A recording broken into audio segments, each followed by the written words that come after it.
Hi, I'm Erica Gomes. I'm here in Salt Lake City, Utah. We are talking about MySpace on the internet, and I'm going to show you how to make your profile private. We already have a MySpace profile up, so we're just going to click on the taskbar to bring it up.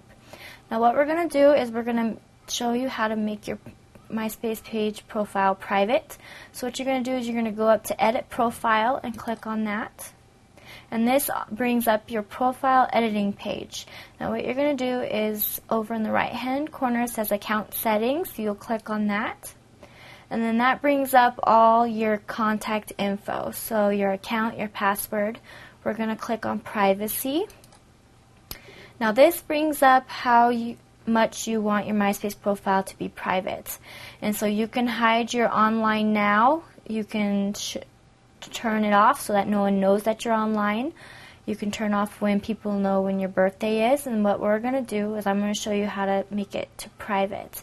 Now it says profile viewable by. Right now it's set to everyone, but if you want to change it to everyone 18 or over, you'd click there. But for right now I'm going to click on my friends only, so the only people that will be able to view your profile are your friends. And so now we're going to save all changes right down here. And then now it says privacy settings successfully changed. And now from now on, if someone looks up your name and they're not your friend, it will be your profile will be private, and they will have to add you as a friend in order to view your profile.